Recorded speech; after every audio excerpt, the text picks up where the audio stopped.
WhatsApp guys, welcome once again. আজকে আমরা কথা বলবো আইটেলের নতুন ফোন ভিশন 5 প্লাস। এই ফোনটি খুব রিসেন্টলি লঞ্চ হয়েছে। ফোনটা নিয়ে বেশ হাইপ তো আছে মার্কেটে। আর এই ফোনটাতে আইটেল প্রথম ফুল এইচডি ডিসপ্লে দিয়েছে, যার জন্যই ফোনটা স্পেশাল। তাছাড়া ফোনটার লুকসও খুবই সুন্দর। তো দেখে নেই বক্সে কী আছে। বক্স খুলে ফার্স্টে পেয়ে যাবেন কিছু ডকুমেন্টেশন, কাগজপত্র আর সিম এডিটর টুল। তার সাথে আছে দুইটা ভালো জিনিস, ব্যাক কভার আর স্ক্রিন প্রোটেক্টর, যেটা আইটেল ভালো কাজ করছে, বক্সের মধ্যেই দিয়ে দিচ্ছে। আর এই ব্যাক কভারটা হার্ড হার্ড কভার, সফট না। That's good. তারপরে আমাদের সুন্দর ডিভাইসটি, ফোনের লুকস কিন্তু আসলে সুন্দর। আইটেলের প্রথম কোনো ফোনে এত সুন্দর লুকস ডিজাইন, এরকম লুকসের ফোন আইটেল এর আগে কখনো করে নাই, এটাই প্রথম। তারপর বক্সে আছে 18 ওয়াটের চার্জার। 18 ওয়াটের চার্জার, যেটা ভালো বিষয়। তবে ভালো বিষয়ের সাথে একটা খুবই খারাপ বিষয় আছে। মানে এই ফোনের সবচাইতে খারাপ বিষয়, সবচাইতে আহ, বেমানান বিষয়, সেটা হচ্ছে মাইক্রো ইউএসবি কেবল। তার মানে এই ফোনে দেওয়া হয়েছে মাইক্রো চার্জিং পোর্ট, যেটা এই দামে একটা ফোনের সাথে একেবারেই বেমানান, যার জন্য আপনারা এই ফোনটা কিনবেন না। মানে এই ফোনে আর যা আছে আমি যা দেখলাম মোটামুটি সবই চলে, কিন্তু এই জিনিসটা খুবই কি বলবো, জঘন্য বিষয় হয়েছে। And I am disappointing for this. তার সাথে বক্সে আছে একটি ইয়ারফোন আর ওয়ারেন্টি কার্ড। এই হচ্ছে বক্স কন্টেন্ট। তার মানে বক্সে সবই আছে, কোনো কিছু কম নাই। ওকে, পোর্টস এন্ড বাটন নিচের দিকে আছে main speaker, headphone jack, microphone. আর সবচাইতে খারাপ জিনিস, এই ফোনের সবচাইতে খারাপ বিষয় মাইক্রো চার্জিং পোর্ট। তাই এই ফোনটা আপনারা কিনবেন না। ফোনটার ওপর অংশে কিছুই নেই। রাইট সাইডে ভলিউম রকার আর পাওয়ার বাটন, আর এই পাওয়ার বাটনটি ফিঙ্গারপ্রিন্ট স্ক্যানার হিসেবে কাজ করে। লেফট সাইডে সিম বেস, যেখানে দুটি সিম, একটি মেমোরি কার্ড একসাথে ব্যবহার করা যাবে। ফোনটার ডিজাইনটা কিন্তু বলার মতো, খুবই গর্জিয়াস একটা লুকিং হয়েছে। পুরো ফোনটায় গ্লসি ফিনিশিং করা। আর এটা মার্কেটে পাওয়া যাবে দুইটা কালারে। আমাদের হাতে সানশাইন ব্লু কালার, এটার আরেকটা কালার আছে স্টাইল ব্ল্যাক। এই ফোনটিতে অপারেটিং সিস্টেম হিসেবে আছে অ্যান্ড্রয়েড 12, সাথে আছে Itel OS 8.6। এখন ডিসপ্লে হিসেবে আছে 6.6 ইঞ্চির একটা full HD plus IPS LCD panel. Full HD plus এইটাই আই থিঙ্ক মার্কেটে যত ফোন আছে সবচেয়ে কম দামে full HD display. That's good.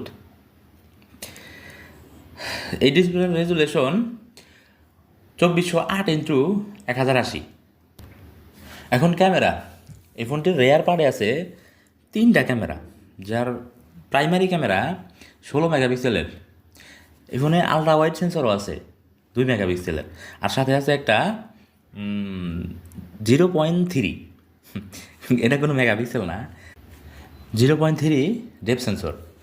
আর আর সামনের দিকে আছে 5 মেগাপিক্সেলের সেলফি ক্যামেরা।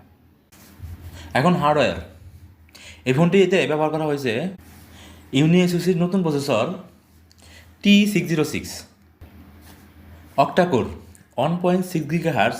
এই প্রসেসরটির ট্রানজ্যাকশন 12 ন্যানোমিটার। ফোনটি 1 ভেরিয়েন্টেই মার্কেটে আসছে, 4GB র্যাম, 128GB রম, যার অফিসিয়াল প্রাইস 13,700 টাকা। ফোনটিতে ব্যাটারি সেকশনে আছে 5000 mAh ব্যাটারি, সাথে আছে 18 ওয়াটের চার্জার। এখন কথা হচ্ছে ব্যাড সাইড। এই ফোনের নাম্বার 1 ব্যাড সাইড হচ্ছে এটাতে যে মাইক্রো ইউএসবি পোর্ট ব্যবহার করা হয়েছে, যেটা খুবই বাজে বিষয়। মাইক্রো ইউএসবি চার্জিং পোর্ট না দিয়ে এখানে অবশ্যই টাইপ সি পোর্ট দেওয়া উচিত ছিল। এই ফোনটার দাম 14,000 টাকা, এখানে কোনোভাবেই মাইক্রো ইউএসবি অ্যাকসেপ্টেবল না, যেটা বড় একটা ডিসঅ্যাপয়েন্টিং বিষয়। আরেকটা বিষয়, এই ফোনটি একটা ভেরিয়েন্ট আইছে 4128, এখানে আরেকটা ভেরিয়েন্ট আনা উচিত ছিল 464। তাহলে এখন যেমন ফোনটার দাম 13,700 টাকা, যদি 464 হইতো ফোনটার দাম আরও 1,000 টাকা কমানো যেত। ফোনটা যদি 12 বা 12,500 টাকা হইতো 464, তাহলে একটা ভালো প্রাইস হইতো, যেহেতু ফোনটাতে ফুল এইচডি ডিসপ্লে আছে। তো এখানে 4128-এর কোনো প্রয়োজন নাই। তারপরে ব্যাড সাইডটা হচ্ছে, এই ফোনটাতে যে ফিঙ্গারপ্রিন্ট স্ক্যানারটা আছে সেটা কিছুটা স্লো।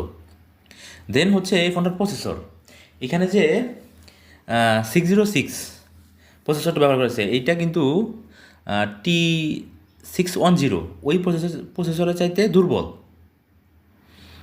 সো এইখানে 606 না দিয়ে 612 অথবা 616 এই প্রসেসরগুলা দেওয়ার দরকার ছিল, কারণ এই ফোনের ডিসপ্লেটা ফুল এইচডি প্লাস।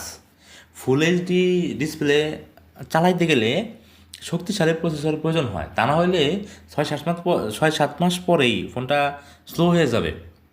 সো এখানে আরও কিছুটা শক্তিশালী প্রসেসর দেওয়া উচিত ছিল। এখন গুড সাইড, এই ফোনের প্রথম গুড সাইড হচ্ছে এই ফোনটার ডিজাইনটা বেশ ইউনিক হয়েছে।